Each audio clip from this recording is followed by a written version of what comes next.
이 세상을 살아갈 때에 형통한 삶, 모든 것들이 잘 열려지고 잘 되어질 때도 있지만은 정말 꽉 막혀져서 답답한 그러한 삶을 살 때도 있어요. 기도도 열심히 하고 나름대로 신앙생활 열심히 함에도 불구하고 나의 삶에 그렇게 기도해도 잘 응답이 되어지지 않고 정말 꽉 막혀져서 답답한 그러한 시간을 보내는 그런 시간을 가질 때도 있단 말이에요. 우리의 인생 여정에는 언제든지 예기치 못한 그러한 어려운 일을 겪기도 하고 또 기도해도 오랫동안 기도해도 잘 풀려지지 않고 힘든 그런 문제들을 안고 살아갈 때도 있습니다. 오늘 특별히 이 본문을 보면 다윗 왕은 왕이 되어서 잘 통치하고 싶었어요. 그런데 가뭄이 계속 되어지는 것입니다. 이 가뭄의 문제는 자기 힘으로는 해결할 수 없는 거 아니겠어요? 그것도 1년, 2년, 3년이 지나니까 얼마나 고통스럽겠습니까? 정말 나라를 이 통치하는 왕 입장에서는 경제가 잘 정말 성장하고 또 백성들이 잘 살기를 원하지 않겠습니까?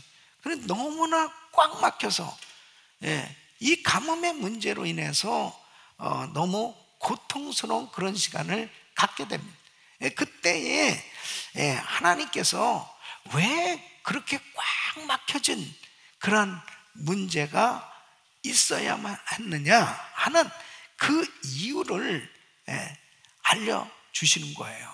14절 하반절에 보면 그 후에야 하나님이 그 땅을 위하여 기도를 들으시니라 그랬습니다. 그러니까 이 말씀은 여호수아서 9장에 보면 바로 이스라엘 백성들이 이제 가나안 정복을 해나가기 시작합니다. 그래서 여리고성을 함락시키고 그리고 아이성 전투에서 이제 승리하면서 그 주변에 살던 이 가나안 족속들은 두려움을 느끼기 시작하는 거죠. 그 중에 이 기브온 족속은 원래 이스라엘 족속이 아닙니다. 그들도 이제 그 이스라엘의 명성을 듣게 된 거죠. 그래서 꾀를 부리는 거예요. 이 화친을 맺어야 되겠다. 그래야 우리가 생명을 부지할 수 있겠다.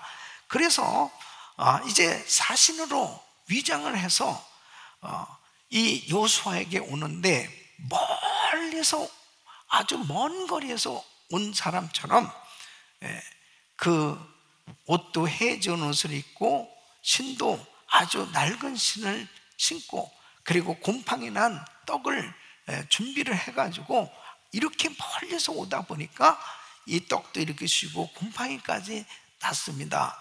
우리는 정말 화친하고 싶습니다.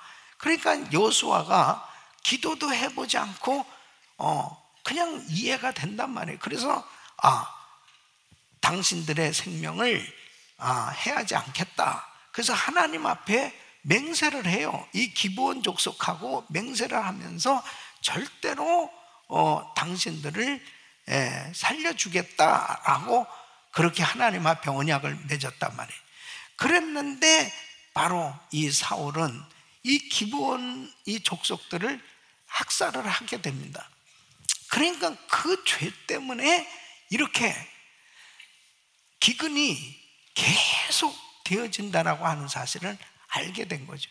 그래서 이 영적인 문제 이것을 해결하고 난 후에 그러니까 오늘 24절은 그 후에야 바로 이 문제를 해결하고 났더니 하나님이 그 땅을 위하여 기도를 들으시니라. 그러니까 여러분 이 문제는 다윗이 잘못한 죄가 아니에요.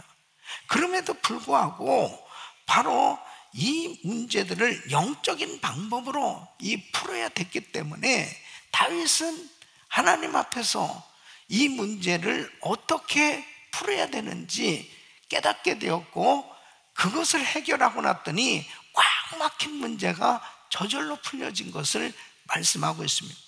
저는 오늘 이 말씀을 증거하면서 정말 우리 성도님들이 신앙생활하면서 지금까지 너무나 꽉 막혀져서 답답하게 지낼 수밖에 없는 그런 문제들이 있다면, 오늘 이 말씀 가운데 다윗에게 역사하신 하나님의 은혜로 꽉 막힌 것들이 풀려진 것처럼 이런 은혜가 있기를 예수 이름으로 축원합니다. 우리의 삶 가운데는 항상 이런 문제들을 안고 살아갈 때가 있어요. 그 문제를 해결해 주실 수 있는 분은 오직 하나님밖에 없는 것입니다. 바로 그 은혜가 여러분에게 있기를 바랍니다. 어떻게 다윗은 이렇게 꽉 막힌 어려운 문제를 해결할 수 있었는가? 첫째는 다윗은 문제의 이유를 주님께 여쭈었다는 거죠.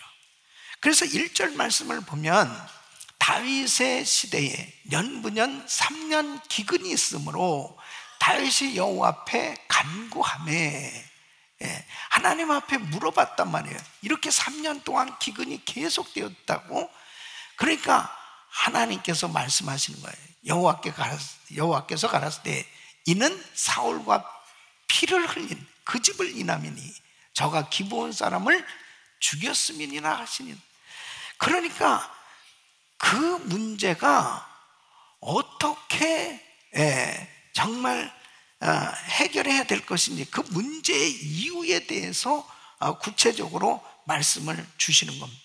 여러분, 우리는 꽉 막힌 이런 문제 앞에 정말 시험과 환난을 당했을 때 하나님 앞에 먼저 물어보는 시간을 갖는 것이 참 중요합니다. 그리고 이제 그 하나님의 말씀에 귀를 기울이는 것이 참 중요해요. 때로는 내가 애타게 기도하고 오랫동안 기도함에도 불구하고 이루어지지 않는 그런 문제들이 있을 때 하나님께서 기뻐하시지 않는 그러한 것을 내가 혹시는 하고 있지 않는지, 또 원망을 들을 만한 어떤 일을 내가 하고 있지는 않는지, 또 어떤 사람이 정말 하나님 앞에 탄식하면서 나에 대해서 너무 정말 힘든 그러한 어떤 것들이 연관되어서 그렇게 이야기할 만큼 그렇게 다른 사람의 마음을 아프게 하거나 힘들게 하거나 어렵게 한 그런 일들은 없는지, 이런 것들을 다 이렇게 살펴보는 것은 굉장히 중요합니다. 우리의 삶의 모든 되어진 일들은 다 하나님께서 모든 것들을 주관하고 계시기 때문에 그렇습니다. 그래서 내가 잘못하지 않았다 하더라도 때로는 영적인 부분으로 묶여서 정말 그 문제를 해결해야만 될 때도 있어요. 예를 들면 여호수아서 7장에 보면 이스라엘 백성들이 아이성 전투에서 실패했을 때, 그때 여호수아는 도무지 이해가 안 되는 거예요. 왜 아이성 전투에서 실패해야 될까? 이해가 안 돼요. 왜? 잘못한 게 없거든요.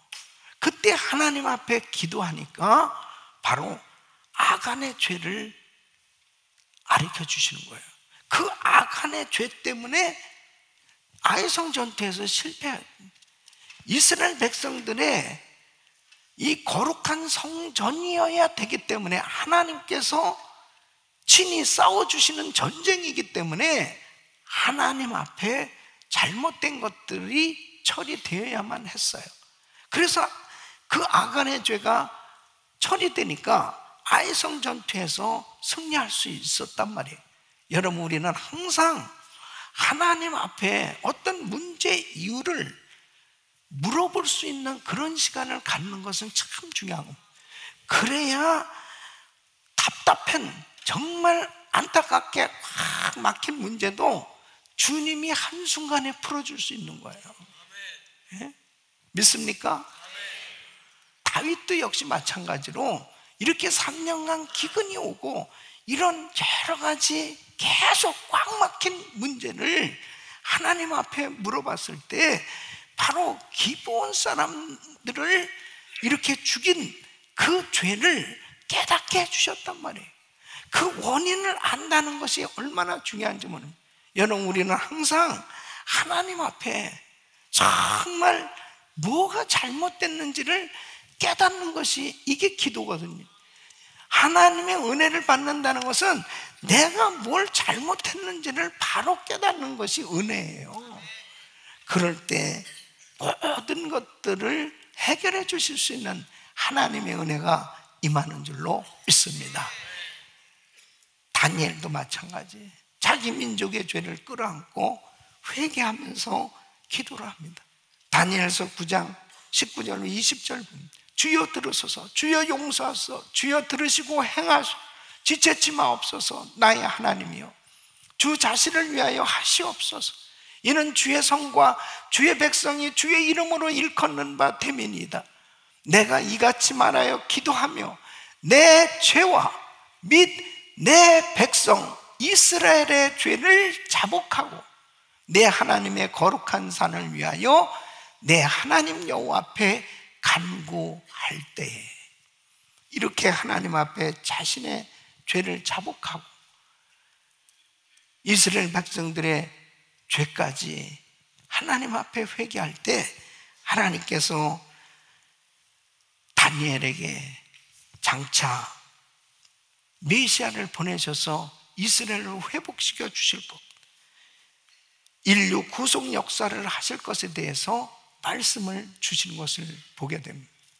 하나님 앞에 지금은 정말 회개하면서 기도하는 것이 얼마나 중요한지 더욱더 우리가 깨어 기도하면서 이렇게 꽉 막혀진 문제들이 있을 때마다 하나님 앞에 그 문제의 이유를 분명히 물어보고 그 하나님의 그 역사하심을 경험하고, 그리고 하나님께서 은혜를 주셔서 열려지는 이런 놀라운 응답이 있기를 예수 이름으로 축원합니다. 두 번째는 다윗은 최선을 다해서 공의의 보상을 시행하게 됩니다. 자, 가뭄의 이유를 이제 깨달았잖아요. 이제 알게 됐죠. 자, 이 기브온 사람을 학살했기 때문에 이러한 하나님께서 하늘문을 닫았다고 말씀하시잖아요. 그러니까 이제 다윗이 이 기브온 사람들에게 물어보는 거예요. 그래서 3절 말씀을 보면 다윗이 저에게 묻되 내가 너희를 위하여 어떻게 하랴?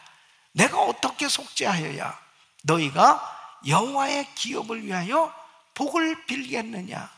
뭐냐면 지금 이 이스라엘 백성들이 기브온 사람들이 이를 갈고 있는 거예요. 이스라엘 백성들을 향해서 저것들이 우리 조상들을 정말 학살했고 이렇게 했고 막 그런 그 원망을 듣고 있는 거 아니겠어요? 그러니까 바로 어떻게 해야 바로 여호와의 기업을 향해서 복을 빌겠느냐, 어떻게 해야지 이 문제를 풀 수 있겠느냐, 이거 아니겠어요? 그랬을 때 기브온 사람들이 5절로 6절에 이렇게 말씀합니다. 저희가 왕께 구하되 우리를 학살하였고 또 우리를 멸하여 이스라엘 경내에 머물지 못하게 하려고 모해한 사람의 자손 7을 내어주소서. 여호와의 빼진 사울의 고을 기브아에서 우리가 저희를 여호와 앞에서 목매어 달겠나이다. 왕이 가로되 내가 내어 주리라 하니라. 사실 참 다윗 입장에서는 정말 힘든 결정입니다. 이 사울의 자손들 가운데 7을 달라는 거거든요. 그러면 목매 달아 죽이겠다는 거예요. 그래야 이 문제가 풀어지겠다는 겁니다. 그래서 이 사울 입장에서는, 이 다윗 입장에서는 이 사울은 선왕이잖아요.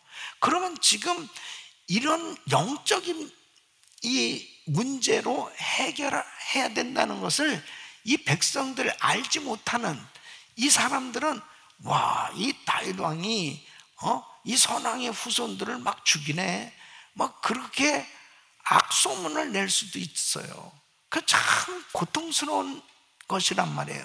이런 사실을 이해하지 못하면 육신의 눈으로 보면 이것은 선왕의 후손들을 막 죽이는, 학대하고 학살하는 그런 나쁜 왕으로 비춰질 수도 있는 거예요.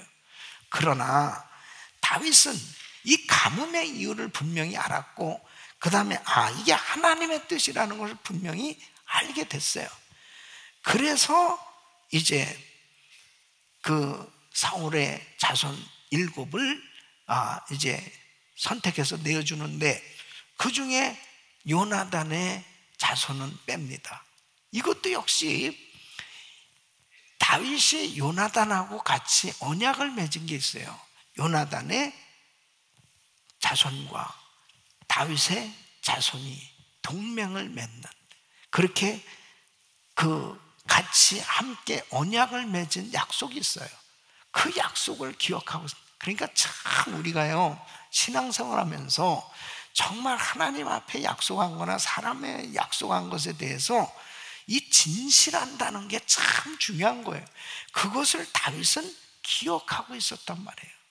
그러니까 하나님 앞에 항상 깨어 있어야 되고, 그리고 하나님 앞에서 우리가 정말 바르게 산다라고 하는 것이 신앙생활 하면서 얼마나 중요한지 모릅니다.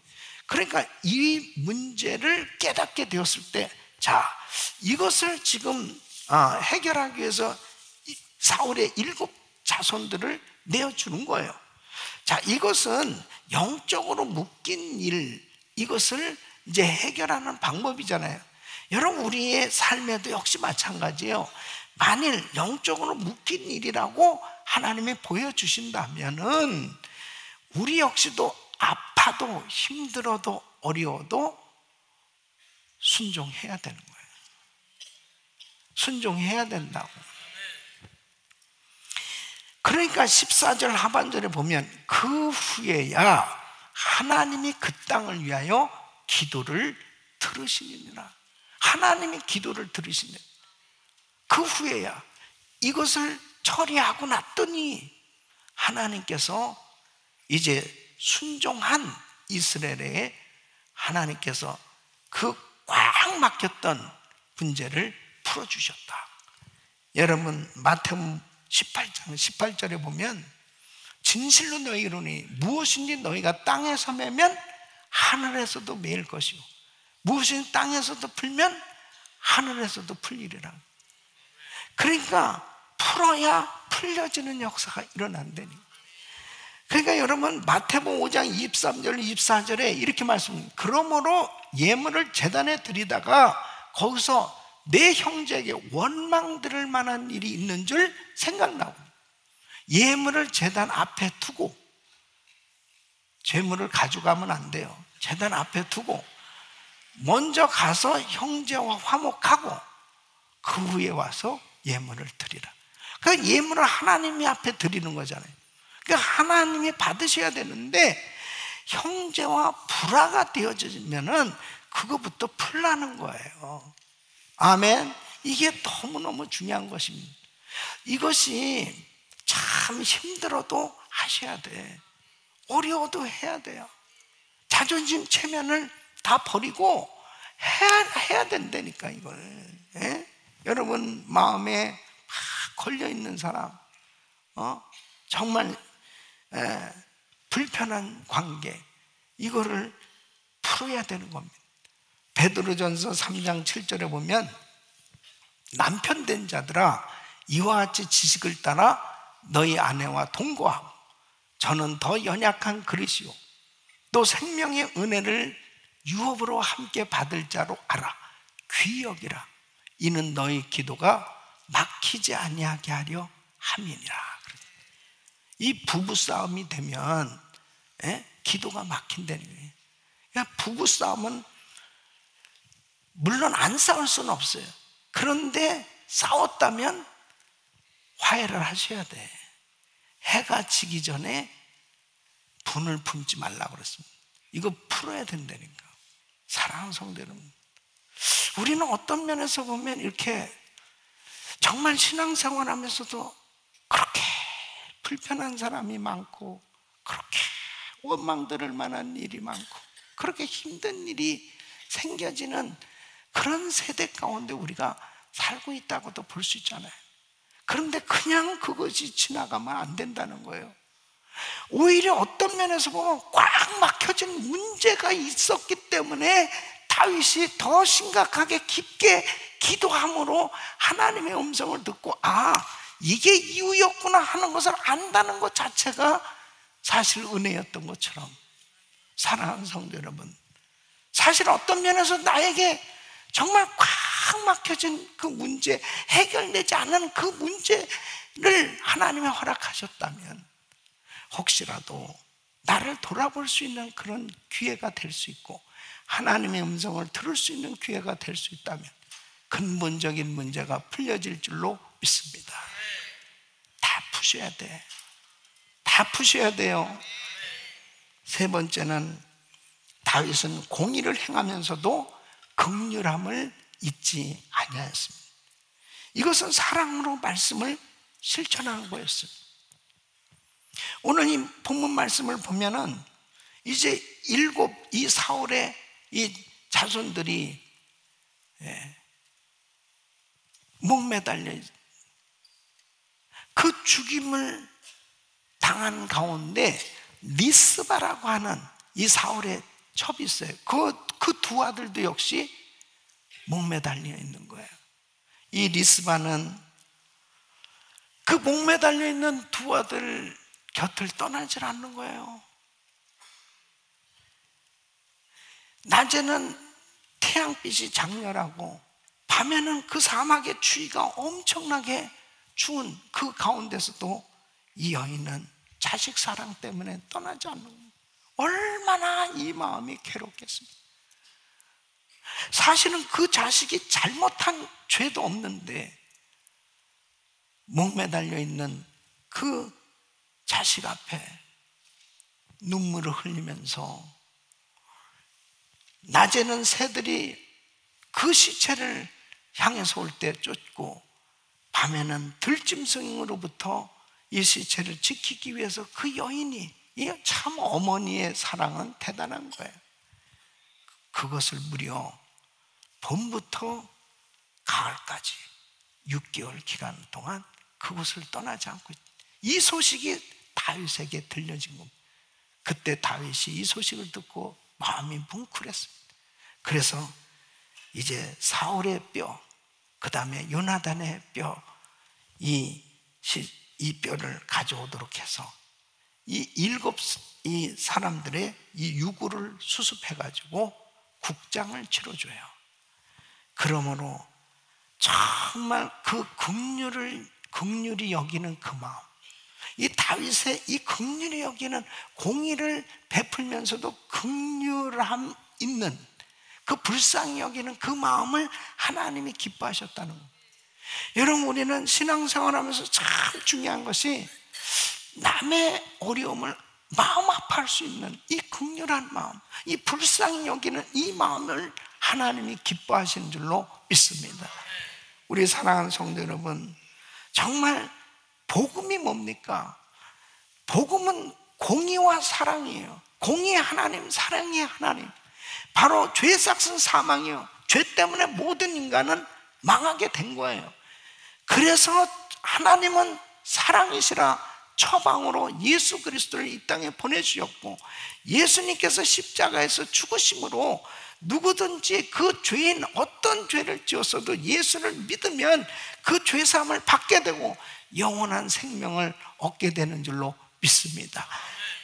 그 하나님의 긍휼하심, 지옥 갈 수밖에 없는 나를 불쌍히 여기셔서 우리 예수 그리스도를 이 땅에 보내주시고, 누구든지 그 예수를 믿을 때 구원함을 받을 수 있는 이 놀라운 은혜를 주신 그 하나님 앞에 우리도 할 수만 있으면 이 사랑을 부지런히 전하는, 긍휼로 사람들을 바라보고 긍휼하게 섬길 수 있는 이런 은혜가 있기를 예수 이름으로 축원합니다. 너무나 많은 사람들이 지금도 주를 알지 못하고 죽어가고 있습니다. 바로 그들을 주님의 시선으로 바라볼 때 우리는 너무 안타까운 거예요. 그래서 선교하지 않을 수 없는 겁니다. 그래서 이 복음 전하지 않을 수 없는 것입니다.